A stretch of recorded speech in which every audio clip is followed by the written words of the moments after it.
वो जो भी है अपने पापा बड़े पापा की वजह से है, फैमिली की वजह से है। उसके साथ जितने भी छोटी बड़ी चीज़ें होती है इसकी वैल्यू मुझे पापा से ही सीखने को मिला है। So hey guys, welcome back to Flying Canada. तो आज के वीडियो में बताने वाला हूँ अपनी जर्नी के बारे में, कैसे एक बिहार के छोटे से गांव से कनाडा पहुंचा। तो ये वीडियो, हाँ जी, तो ये जर्नी स्टार्ट होती है डॉक्टर राजेंद्र प्रसाद के एक छोटे से गांव से, जहां आपको पता होगा इंडिया के फर्स्ट प्रेसिडेंट कौन थे, डॉक्टर राजेंद्र प्रसाद। उनके गांव के पास से स्टार्ट होता है। मैं उनके गांव के पास का रहने वाला हूं, तो वहां से स्टार्ट होता है। स्टार्टिंग में मुझे याद है जो हमारा पुराना घर था, दो तीन रूम थे उसमें, वही मिट्टी के बने हुए थे और बहुत ही छोटा था तब। अभी तक मुझे मतलब वो याद है, होश में है वो। उसके बाद जो घर बना तो वो थोड़ा मैं होश में आने के बाद बना था, तो मुझे अच्छी तरह से याद है कैसे बना था कैसे नहीं। तो आ, ये सब पापा और बड़े पापा के स्ट्रगल की वजह से है, जो भी है उन लोगों का ही किया हुआ है। तो स्टार्टिंग में पापा का एक बुक स्टोर होता था सिवान मेन सिटी में। तो मैं सिवान का रहने वाला हूँ, सिवान से 8 किलोमीटर थोड़ा दूर गांव पड़ेगा। तो बुक स्टोर होता था, कुछ वजहों से वो बंद करना पड़ा और पापा मध्य प्रदेश चले गए। वहाँ उन्होंने 2-3 साल सब्जी बेचा और उसके बाद फिर वो पंजाब चले गए। तो पंजाब में उन्होंने फिटिंग का कोर्स किया था, जो प्लम्बर होते हैं, जो अपने घर में टूटियाँ लगी होती हैं, जो वो सारा फिट करना होता है। तो वो पापा ने कोर्स किया था और उससे पहले उन्होंने 12th तक एग्जाम स्टडी किया था, तो उनका एजुकेशन उस टाइम के हिसाब से सही था। तो इसी वजह से हम यहाँ तक पहुँचे हैं। अदरवाइज़ अपने यहाँ के लोग इतने एजुकेशन के लिए तब इतने अवेयर नहीं थे, अपने बच्चों को इतना पढ़ाना नहीं चाहते थे। और फाइनेंशियल कंडीशन भी सबका सेम ही था तब, किसी का कुछ ज़्यादा अच्छा नहीं और कुछ ज़्यादा, सबका खराब ही था लेकिन ज़्यादा अच्छा किसी का भी नहीं था। और जैसे पापा पंजाब आ गए उसके साथ ही मेरी स्कूलिंग स्टार्ट होती है गांव के इस छोटे से स्कूल में। प्राइवेट स्कूल था गांव में, दो स्कूल थे, एक गवर्नमेंट था एक प्राइवेट था। और प्राइवेट में एडमिशन तब मुझे याद है दादी ने बहुत डांटा था कि अभी छोटे हैं बच्चे, अभी क्यों स्कूल में डलवाया है वो। तब एडमिशन फीस 5 रुपये होता था जहाँ तक मुझे याद है। तो मैं और जो मेरी छोटी सिस्टर थी, दोनों का एडमिशन एक साथ हुआ था। और जब मुझे आज वो दिन याद है जब मैं एडमिशन के लिए जाया था पापा के साथ। तो स्कूल जैसे स्टार्ट हुआ तो उसके साथ कुछ चीज़ें मैंने वहाँ पे सेकंड क्लास तक पढ़ाई की। उसके बाद बंक करने लग पड़ा, क्योंकि गांव में माहौल ऐसा होता था ना, तब पढ़ाई का कोई एनवायरनमेंट नहीं था। मैं आसपास के जितने बच्चे थे सभी खेलते थे कूदते थे दिन रात, मतलब यही था आसपास, कोई ऐसा एनवायरनमेंट नहीं था कि बच्चे पढ़ सकें। और मैं भी फिर वैसे ही बन गया, तो मैं बंक करने लग पड़ा। तो आखिरकार मैंने पढ़ाई से बचने के लिए मैंने भी बोल दिया, तब भैया पंजाब चले गए थे, पापा ने भैया को पंजाब बुला लिया था पढ़ने के लिए। तो मैंने भी पढ़ाई से बचने के लिए यही बोल दिया कि मुझे भी पंजाब जाना है, लेकिन मुझे नहीं पता वहाँ जाके मैं फंस जाऊँगा। तो जैसे तैसे मैं पंजाब चला गया। वहाँ पे सेकंड स्टार पढ़ाई में मैं अच्छा था, सेकंड क्लास मैंने छोड़ा वहाँ पे गांव में, और फोर्थ क्लास यहाँ पंजाब में एडमिशन लिया था। और उसके साथ ही मैं पंजाबी में मतलब 3-4 महीने में सीख गया था। तो फोर्थ क्लास उसके बाद तब पापा मैं भैया ही थे, रहते थे वहाँ पे पंजाब में, रूम लिया हुआ था। 3-4 साल ऐसे ही है। उसके बाद मम्मी आ गई, क्योंकि फिर पापा को भी काम देखना पड़ता था, खाना भी वही बनाते थे आके। तो 3-4 साल बहुत ज़्यादा स्ट्रगल किया जब तक मम्मी नहीं आई। और स्ट्रगल उसके बाद का चलता है, क्योंकि मुझे पता है, मैं जब हम अपनी फैमिली के साथ रहते हैं तो हमें अपना सिचुएशन पता होता है कैसा होता है कैसे नहीं। तो मम्मी आ गई, उसके बाद सिस्टर भी आ गई। तो वहाँ मैंने सेवन्थ क्लास की बात है, मैंने फिर से बंक करना स्टार्ट कर दिया। तब ऐसा होता था कि पीटते बहुत थे, अगर आप एक होमवर्क मिस कर दो तो बहुत ज़्यादा पीटते थे, हाथ उल्टा करके डंडा लगाते थे।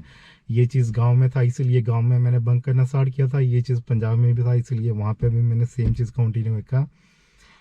तो बस यही पिटाई से बचने के लिए हम भाग जाते थे और क्रिकेट खेलने निकल पड़ते थे उस टाइम। स्कूल एक दिन ऐसा हुआ कि मैं 2-3 दिन नहीं गया स्कूल।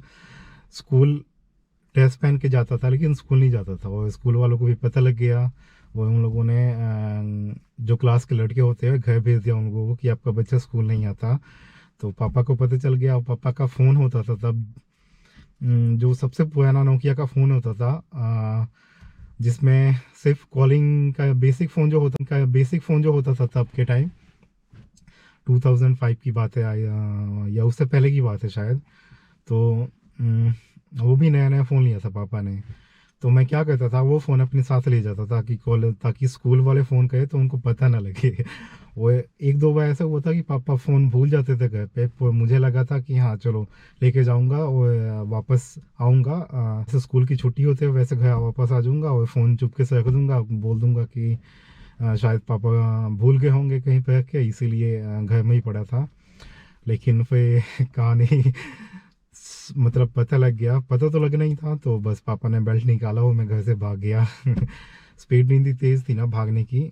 उसके बाद मैं शाम के 7-8 बजे घर वापस आया हूँगा। उसके बाद से मतलब थोड़ा सा मैं भी सीरियस हो गया। और लेकिन फिर ये थोड़ा स्टार्ट हुआ बाद में। और घर का कंडीशन कुछ खास ऐसा नहीं था। हम लोग रेंट पे रहते थे, मतलब देते, जो लैंडलॉर्ड थे बहुत अच्छे थे, वो हम लोगों से रेंट लेते नहीं थे। तो पूरी फैमिली वहीं आती थी हमारी। उसके बाद पापा की इनकम इतनी थी कि अगर आज काम पे जाते हैं तो रात का खाना बनता था, ऐसा हाल था। मुझे वो दिन बहुत अच्छे से याद है जब मम्मी भी मतलब पापा से बहस करती थी कि कुकिंग ऑयल नहीं है, जो सरसों का तेल होता है वो नहीं है, खाना कैसे बनाऊं। तो पापा यही बोलते थे कि जैसे भी है, जितना भी है उसी में बना लो। तो फिर मम्मी एक ही जवाब देती थी, कैसे बनाऊं, खुद ही मतलब बना लो अगर बनता है तो। तो हमने बहुत स्ट्रगल देखा है, ऐसा नहीं कि एक हाई फाई फैमिली से है, नहीं ऐसा भी नहीं है। पापा की इनकम से मतलब अगर काम पे जाते तो रात का खाना बनता था, इतना है। सब्जी मतलब तभी आता था जब वो काम से वापस आते थे। उसके बाद धीरे धीरे स्कूल ख़त्म होने वाला था, 10th मैंने कर लिया था। उसके बाद पापा ने चंडीगढ़ भेज दिया मुझे पढ़ने के लिए, आईआईटी की प्रिपरेशन करने के लिए। और मैं तो पहले से ही थोड़ा शैतान था। और उसके बाद फ्रीडम मिल गया वहाँ पे, और जो हॉस्टल भी था, पीजी था, वहाँ पे सभी थे। स्कूल के एक दो लड़के थे, बाकी सभी मतलब जो जॉब करते थे वो थे। तो उन लोगों के साथ थोड़ा सा है कि फिर फ्रीडम मिल गया था, तो मुझे यही था कि हाँ अब इंजॉय करने के दिन है। तो मैं पूरा 1 साल मैंने वेस्ट किया, और उस बात का मुझे आज तक रिग्रेट है, क्योंकि पापा की इनकम इतनी नहीं थी जितना मैंने उस 1 साल में वेस्ट किया। 2 से 2.5 लाख वेस्ट किए होंगे उस साल में। इतनी पापा की साल की इनकम भी नहीं होती थी। तो बाद में मुझे बहुत ज़्यादा रियलाइज़ हुआ, और आज तक रिग्रेट है उस बात का, क्योंकि वो सिर्फ 2-2.5 लाख नहीं थे, पापा की मेहनत के पैसे थे, जो कि दिन पे जाते थे, रात को आते थे। और मजदूरी वाला काम मैं ही समझ सकता हूँ कैसे पापा ने किया है। उसके साथ तो धीरे धीरे फिर वो 1 साल मैंने वेस्ट किया, पैसे वेस्ट किए पापा के। उसके बाद पापा से तब तक मैं थोड़ा डरता था। उसके बाद जैसे मैंने कॉलेज ज्वाइन किया, डिप्लोमा पॉलिटेक्निक ज्वाइन किया, तब धीरे धीरे पापा भी थोड़े मतलब पापा ने भी थोड़ा सा फ्रीडम दे दिया था, मतलब पढ़ाई को लेकर इतना वो प्रेशर नहीं डालते थे कि हाँ लेकिन तब तक मैं खुद समझ गया था। तो मैंने पॉलिटेक्निक कंटिन्यू किया, और तब ईडब्ल्यूएस में एडमिशन हुआ था, जो इकोनॉमिकल वीकर सेक्शन होते हैं। तो मैंने एग्ज़ाम दिया था, जेट का एग्ज़ाम, भूल गया मैं किसका एग्ज़ाम दिया था, लेकिन तब पॉलिटेक्निक के लिए एक एग्ज़ाम होता था, तो मैंने वो दिया था। उसके बाद मैंने फिर बीटेक कंटिन्यू किया। बीटेक कंटिन्यू करने के बाद बहुत मुश्किल से फीस जाता था, मुझे पता है, मैं घर वालों को पता है। वो ऐसा है ना कि जो अपने गांव के लोग हैं सभी समझते थे कि हाँ पंजाब में रहते हैं तो बहुत ज़्यादा पैसे कमाते होंगे, बहुत ज़्यादा ऐश में रहते हैं ये लोग। लेकिन ऐसा नहीं था। जो गांव के लोग हमारे मतलब सेम प्लेस पे रहते थे हमारे सिटी में, वो लोग, उन लोगों ने भी देखा है पापा ने कितना स्ट्रगल किया है।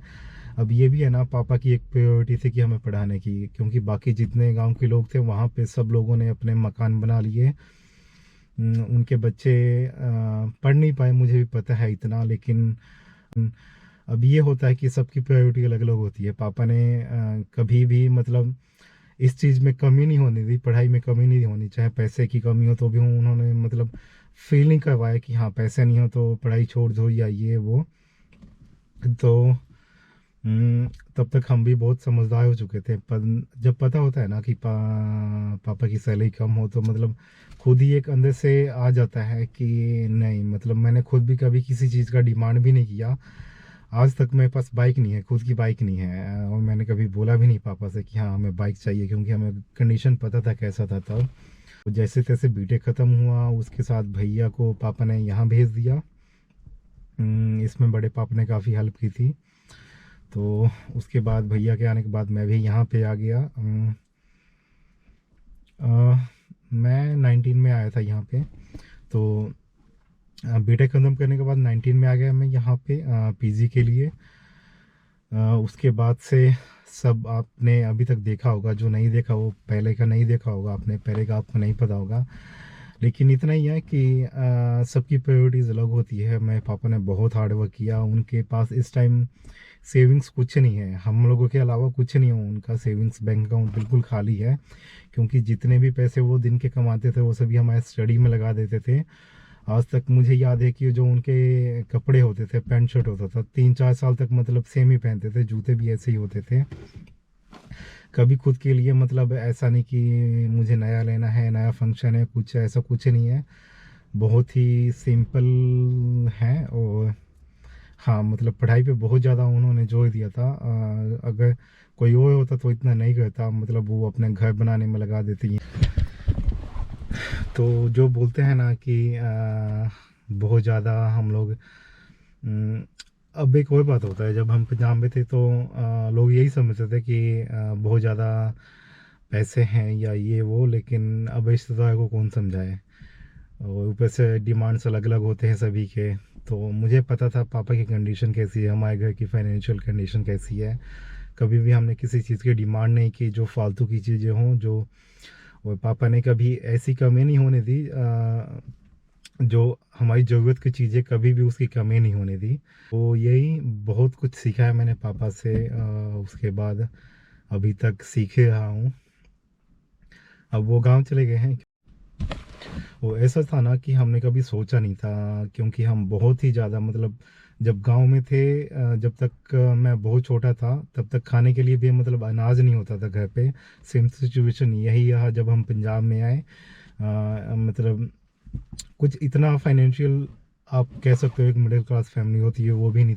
तो बहुत ही मतलब एक बोल सकते हो हमने जीरो से स्टार्ट किया था। वो जो भी है अपने पापा, बड़े पापा की वजह से है, फैमिली की वजह से है। उसके साथ जितनी भी छोटी बड़ी चीज़ें होती है, इसकी वैल्यू मुझे पापा से ही सीखने को मिला है। मतलब चाहे छोटी हो बड़ी चीज़ हो, मतलब उसका वैल्यू और इम्पोर्टेंस मुझे पता है क्या हो सकता है क्या नहीं। कितना भी छोटा चीज़ हो, आप उसको कभी भी मतलब अ, किसी अलग वे में नहीं सोचना चाहिए। तो बस यही था कि आप किसी भी कंडीशन में हो, कितना भी आपका फाइनेंशियल वीक हो, फाइनेंशियल सिचुएशन वीक हो, आप मतलब कभी भी पीछे मत हटो। यही बात मैंने पापा से सीखा है, बहुत स्ट्रगल देखा है मैंने पापा का, जो कि किसी ने नहीं देखा होगा, क्योंकि मैं उनके साथ आया हूँ, मेरी फैमिली उनके साथ ही है, बस हम ही जानते हैं कितना स्ट्रगल किया है उन्होंने। तो बस यही था, जो भी है हम आज बस पापा की वजह से हैं। पापा की वजह से अगर उन्होंने भी मतलब बाकी लोगों की तरह पंजाब में अपना घर बनाने पे ध्यान दिया होता तो हम आज यहाँ पे नहीं होते। तो बस यही था। मैंने बहुत ही मतलब एक शॉर्ट में बताने का कोशिश किया ताकि ये मोटिवेशन मिल सके बाकी लोगों को। शायद मैंने कुछ चीज़ें स्किप करी होंगी, क्योंकि मैंने सोचा नहीं था क्या क्या बोलना है क्या क्या नहीं, जो मैं माइंड में था वो मैंने बोल दिया जो मुझे याद था। उसके साथ ही तो बस यही था वीडियो। मैं इसको एक और वीडियो बनाऊंगा अपने लैंग्वेज में, भोजपुरी में, तो शायद उसमें जो चीज़ें रह गई हैं वो कवर कर सकूं। So thank you so much देखने के लिए। आई होप कि अगर आपने चैनल सब्सक्राइब नहीं किया तो प्लीज़ सब्सक्राइब कर लेना।